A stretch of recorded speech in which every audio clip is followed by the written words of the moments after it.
Namo tassa bhagavato arahato sammasambuddhassa. Namo tassa bhagavato arahato sammasambuddhassa. Namo tassa bhagavato arahato sammasambuddhassa. Buddham dhammang sangham namasami.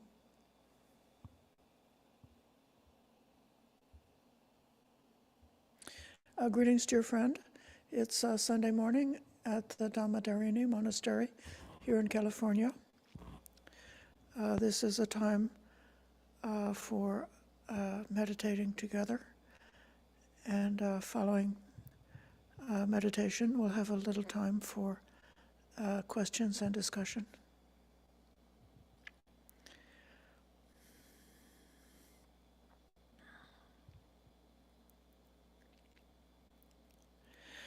I'm beginning to reflect about the practice of peace, or practicing for peace, which is a theme that is going to be presented more fully during the 3 months of the Vasa, starting in late July.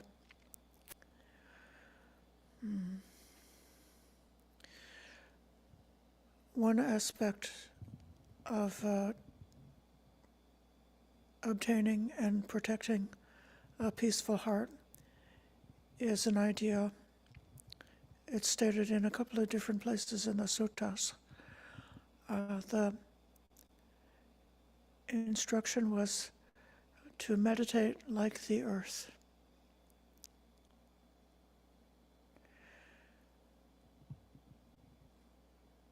Even if somebody throws garbage on the earth doesn't complain about it. The earth doesn't fight back. The earth simply receives the garbage, and eventually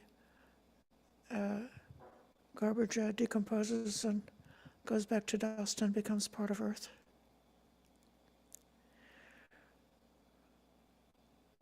I think this teaching was stated at a time when the kinds of garbage that we had was all organic items, like urine or spit or feces, or even animal or trees or something like that, all things that would be able to incorporate and integrate back into earth.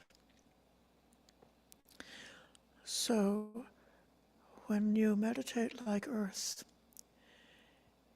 if something comes up for you that seems like psychological garbage, or seems like a moral garbage, something that's unskillful, undesirable, and painful, if you could think of how large the earth is, and what a very long time frame the earth has to process everything and anything, and in a healing kind of a way, to convert that which is negative or dirty or unpleasant or dangerous, to convert it back into the basic elements, to make it go back to dust. And then those elements become the nutriment for the future growth of plants and flowers. So, as Thich Nhat Hanh so often said, any kind of unpleasant or unwholesome thought or experience that might come back can be digested and transformed into a nutriment, and then transformed into flowers.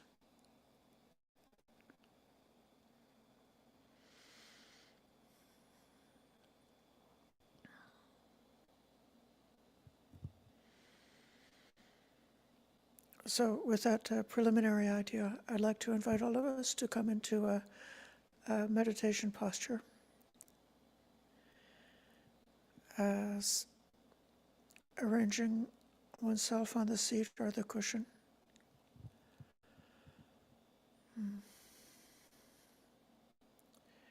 Sitting on a cushion with a cross-legged posture, or sitting on a chair with the feet well planted on the ground and with the back balanced and upright.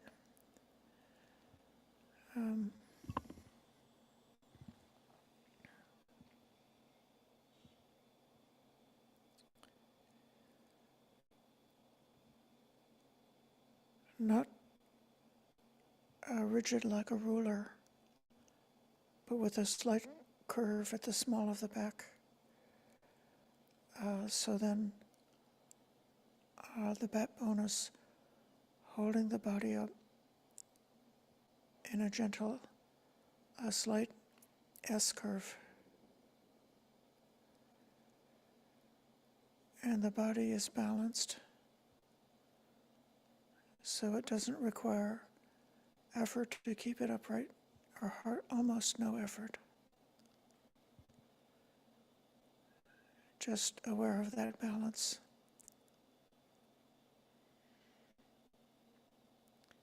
Aware of how the head is balanced at the top of the spinal cord.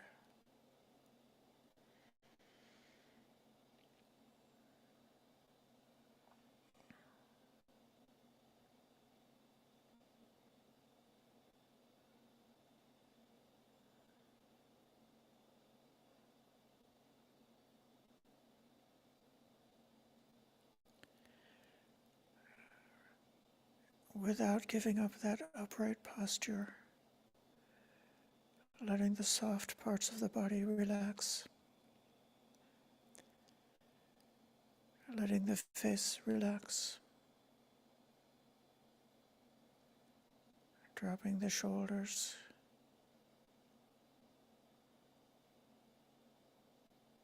letting the belly relax, letting the legs relax.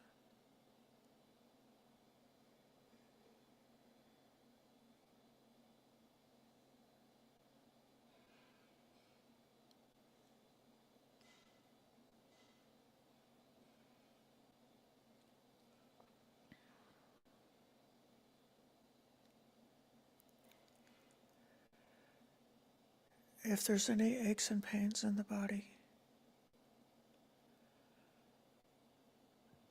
relax around it.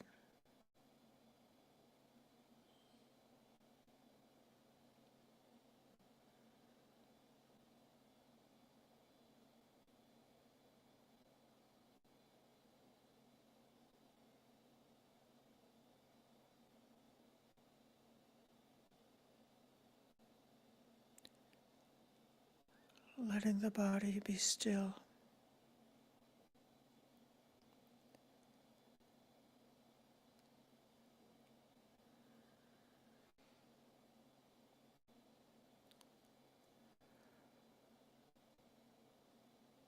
Only the rise and fall of breath and the subtle vibrations of the living body, the heartbeat and the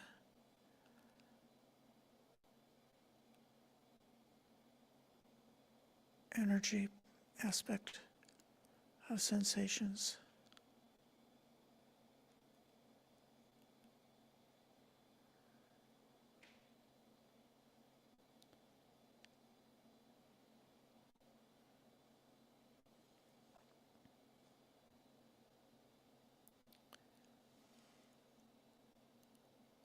The stillness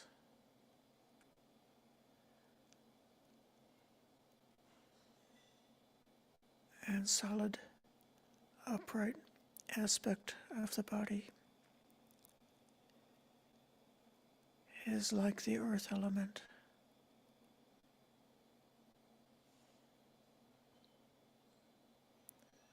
stable and solid.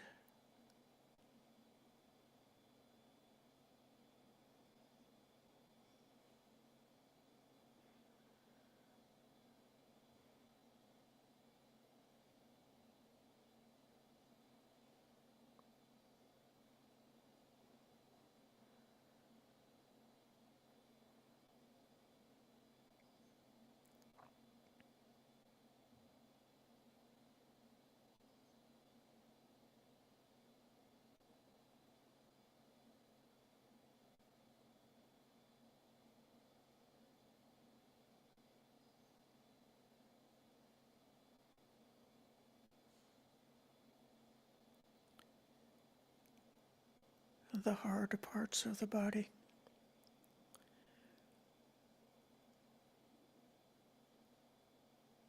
like the skull, the teeth, the bones.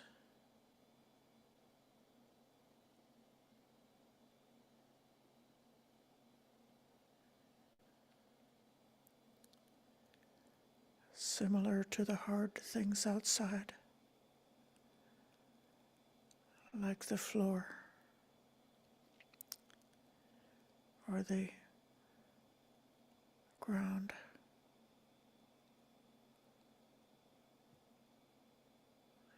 The boulders,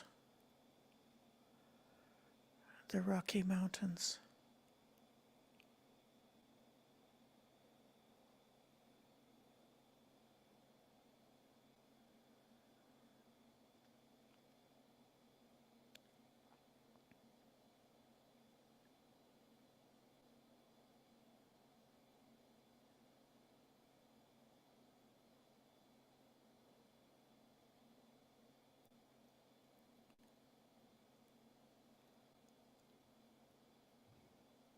And the soft parts of the body,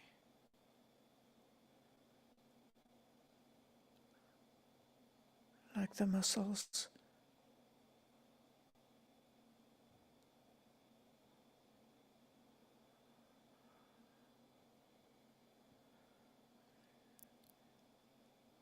is similar to the soft parts of the earth.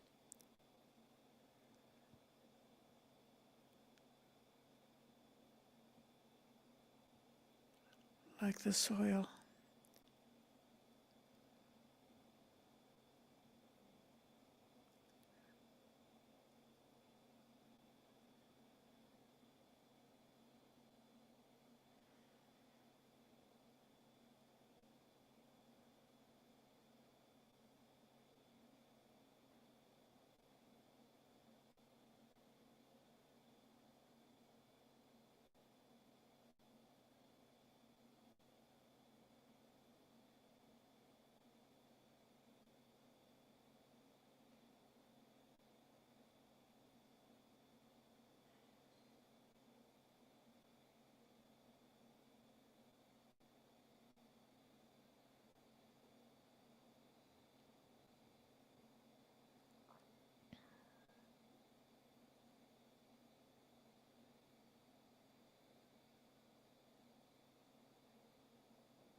Aware of the earth element inside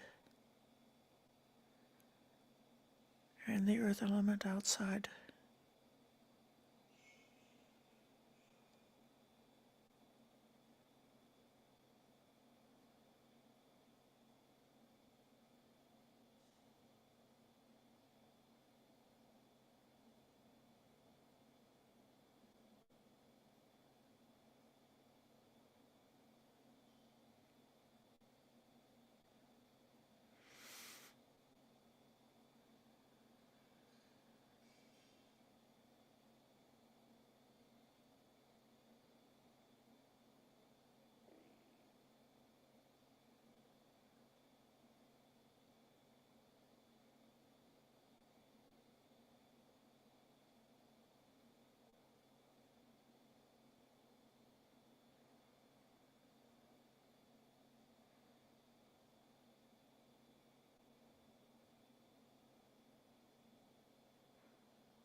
And without going too much into thinking,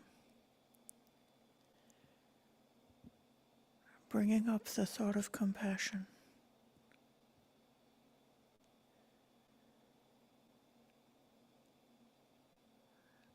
May all my troubles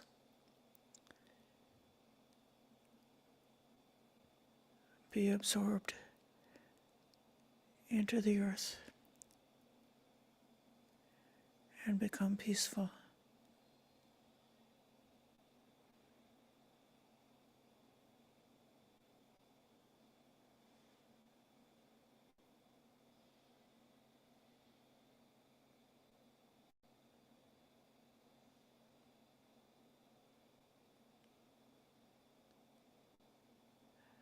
May all the trouble in the world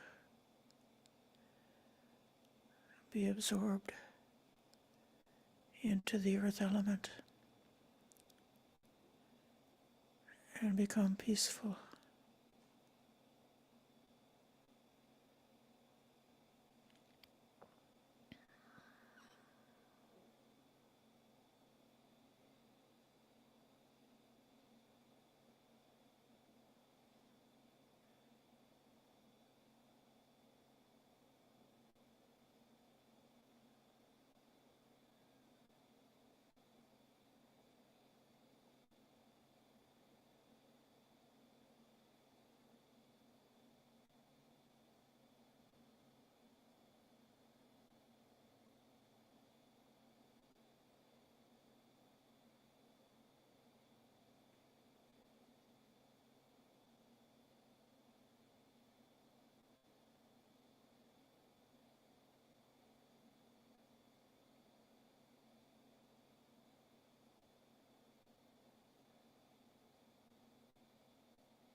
If the breath is noticeable,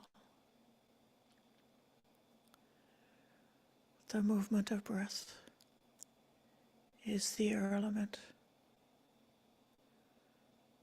touching the earth element.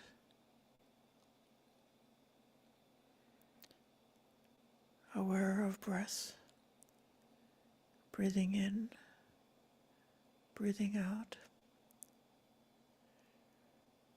held and touching the earth element.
all of my troubles. Let the earth element receive them.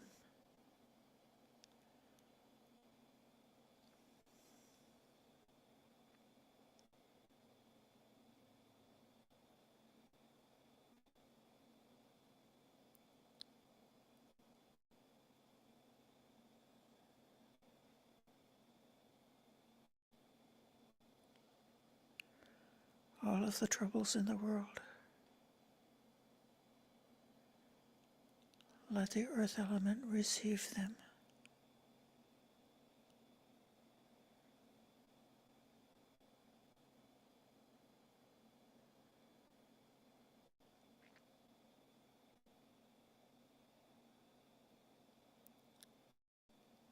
Let them all come to peace.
aware of the hard, earthy parts of the body,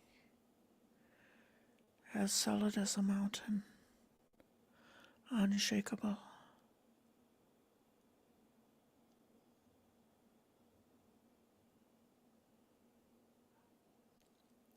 Aware of the softer parts of the body,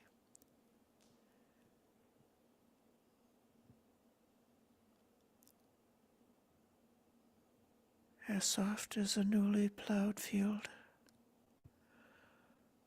or the fresh earth in the forest, receiving and absorbing.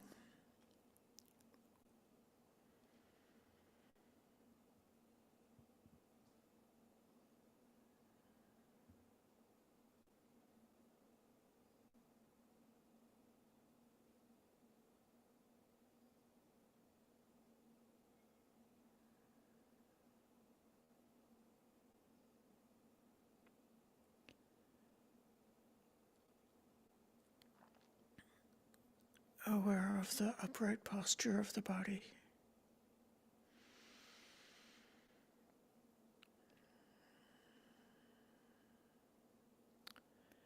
balanced and still.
So I would welcome any questions or report that anybody has to give about this meditation.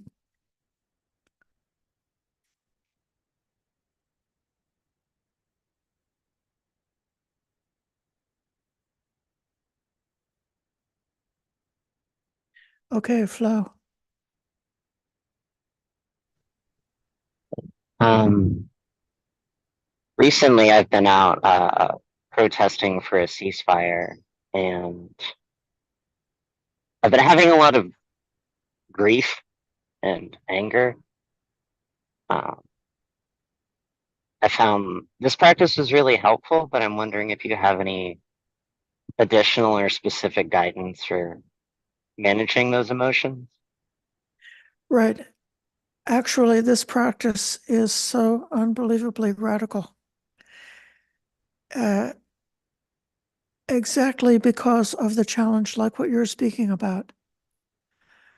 Many years ago, uh, uh, I was in a conversation with somebody who was a known Vipassana meditation teacher, and I had a reference about that particular sutta where it said that you can throw any kind of garbage on the earth and the earth just takes it.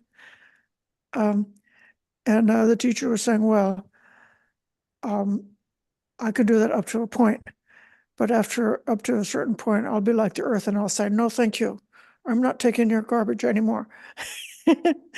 But um, actually, the potential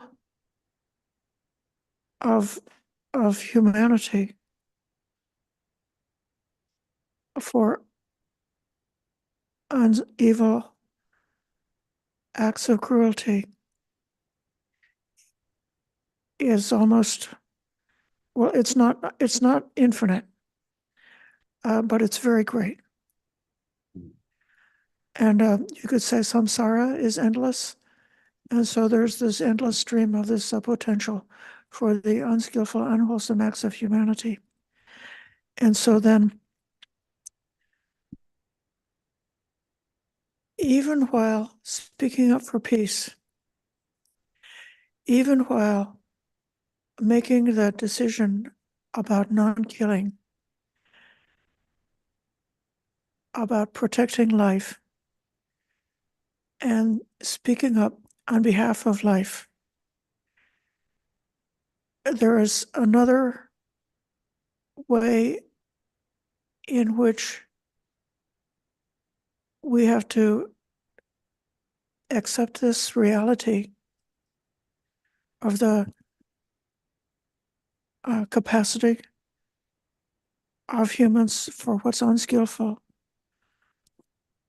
Even like the whole Buddhist cosmology with the many levels of hell and the many levels of heaven, and knowing that, because of these mistaken behaviors, that so many beings are living a life that they're buying um, a long time of in hell. Um, and then, we have the wish for every single being to come out of it, every being who's a victim to come out of the trauma of their victimhood, and everybody who's a perpetrator to come out of the trauma and the sickness that is brought on by those unskillful choices. But if you have within yourself, if you can find that space of stillness and actually like protecting your own inner stillness, your own inner imperturbability, this would make you an even more powerful force in the world on behalf of peace. So, to whatever extent you may not be perfect, you can be maybe a little bit peaceful, or maybe you could be 100% peaceful. But to whatever extent you're able to have that inner peace, even in the face of all of these things that are so difficult, to that extent, it's giving a, a power. Well, it's protecting your own. It's protecting your own heart, and it's also making you powerful in the world. So the inside and the outside is all interconnected, and to whatever extent, like the turmoil or the trouble outside is coming in and creating turmoil inside your heart, to that extent you're vulnerable. But to whatever extent you have that place of peace within yourself and are able to be manifesting and living that, actually your peacefulness does go out and it does touch the hearts of others. And anybody who can see that, even if they don't even know what they're seeing, they can get a glimpse of something that it, and that could be creating the kernel of in the future that they may be able to realize, oh, it's possible to be peaceful. I once met somebody who was really peaceful. So if they could be peaceful, why couldn't I? I often have this idea with animals because um, uh, I think that in the previous lifetime, if there's like a whale or an insect or any kind of wild animal, that in the past, in the previous lifetimes, they could have had human life, and they even could have met a Buddha in all the eons of their past lifetimes. So they have, like within themselves, this potential for Buddhahood, even though they're in such a limited format of an insect or some animal whose thinking capacity is not. Um, well, I don't want to start getting into judging about the capacity of different species, but if they could see, if they could experience in me my Bodhi mind, or my mind of kindness and peace, that could wake up a memory in them, and that could enable them to evolve into life forms that are capable of awakening. So it's really powerful. And even if you feel like what you have, like your core of the peaceful heart, peaceful intention, is buffeted around, and it feels like weak because you feel the pain, you feel the anguish. Even so, you still have that. So recognize that and treasure that and make that grow, and do your best to try to manifest that. Thank you for this wonderful comment. Thank you, I.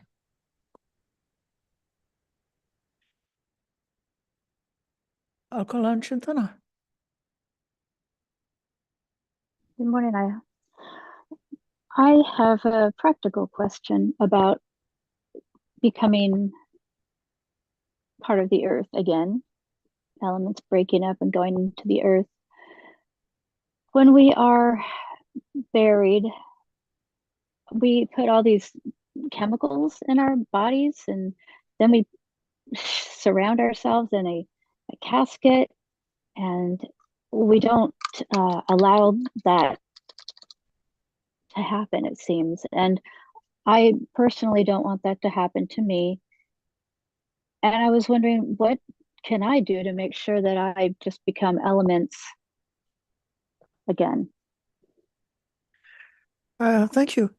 Well, there certainly are options available for um, uh, different kind of arrangements to be made, so that a person does not need to be involved and put into a steel casket at the time of their death, and arranging with your loved ones or whoever is going to be your executor of your body after the time of your death, and even researching these possibilities.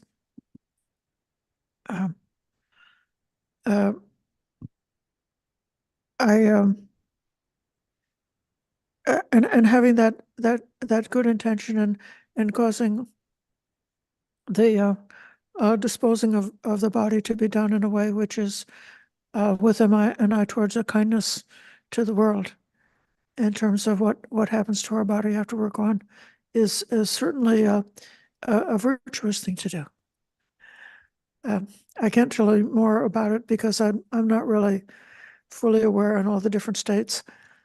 When we were in West Virginia, the law there was, they actually did not have a regulation about what was required to be done with the body. So it actually would have been possible to have a sky burial, I guess, and just put the body up on a platform, and let the uh, vultures and the wild animals take it. But we felt that inevitably a dog would get a hold of a piece of the body, and they'd be running around the neighborhood carrying a hand or an arm or something like that, and it would create a scandal in the neighborhood, and get us into trouble. But these things, they are practical, and it's definitely worth thinking. It's a part of being a responsible human being, to think about that. Um, okay. I'll call on Diana. Thank you, Ayya. Good morning. You said something about the heart, the heart and the strength of the heart. And that struck me because just very recently, my family put the dis in dysfunctional, let's put it that way. And just recently had a kerfuffle in the family. And the work I've been doing with myself, recovering from all the past stuff, and it's like I realized that my work has been good, and that even though it was upsetting because it involves an illness of one of the members, and oh well, let's not tell Diana about it. And then I found out anyway. And I was able still to offer this family member my love Very because good. I love this person, and it's like he didn't want to tell me because oh well, she'll get hysterical. It's like really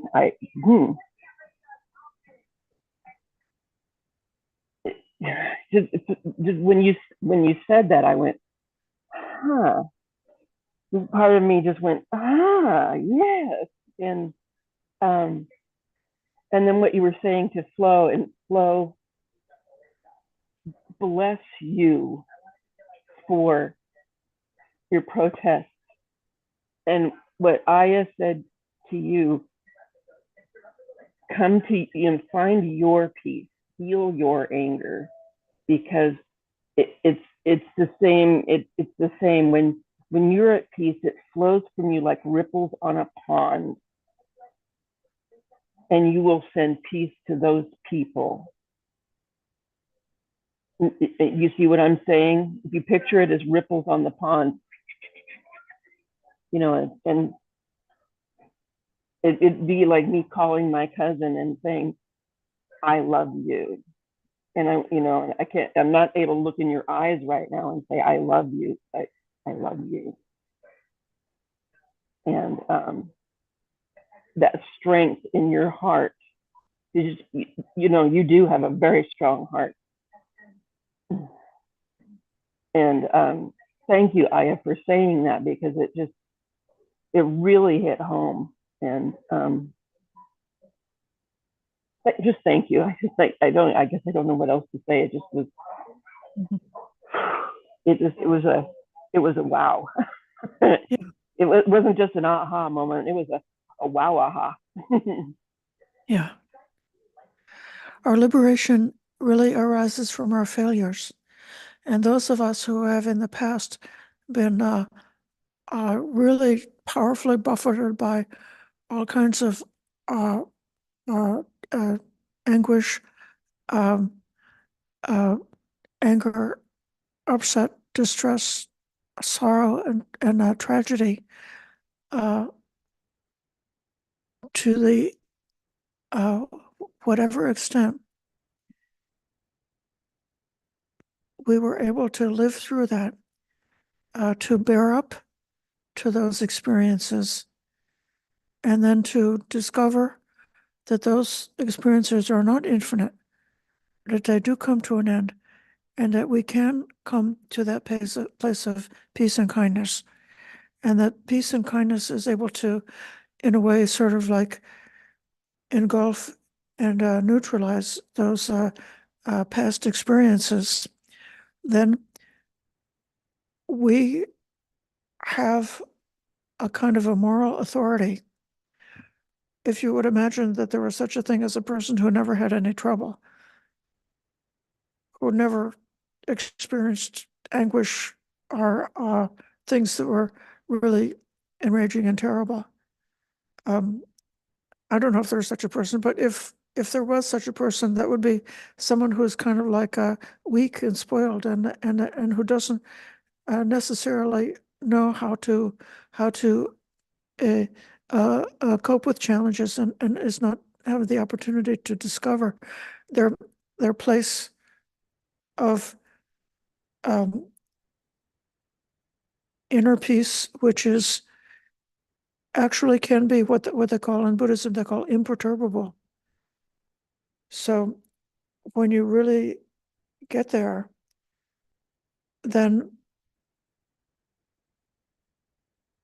it's not necessary to pick up the upset and the anger and the resentment and the anguish in the same way, even though we're still completely awake and sensitive. So we can look at those things. That's been our practice of mindfulness over all the time that we struggled in the process of learning how to cope with our own inner distress. We had to teach ourselves to be present and to look and see and to be patient with ourselves and to try again, try and fail. And then finally, it comes to the point where, oh, we've established something different. And so that challenges and difficulties, that we're able to meet them, being calm and being present. I'm so glad that you were able to be present for your family, Diana, so that your calmness and your presence of mind are a wonderful gift for them, knowing that that's a possibility and knowing that this kind of transformation is a possibility. Yeah.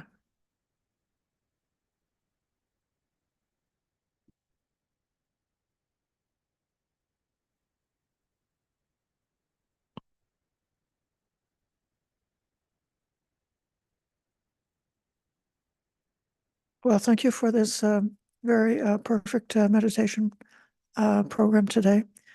I'm just saying it's perfect in the sense that I'm going to go to the closing, giving homage to the Triple Gem, and we'll finish just at 10 o'clock.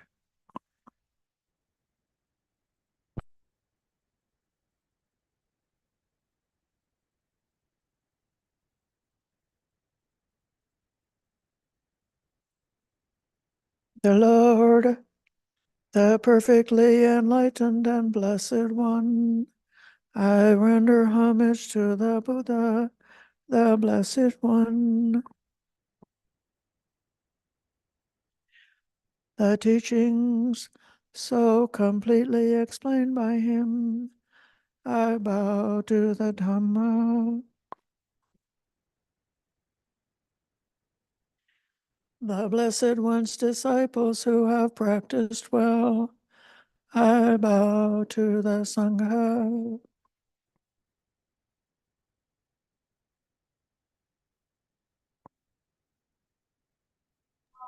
Thank you, Ayya. Okay, thank you everyone for your practice and your patient listening. Sadhu, sadhu, sadhu. Thank you for your teaching.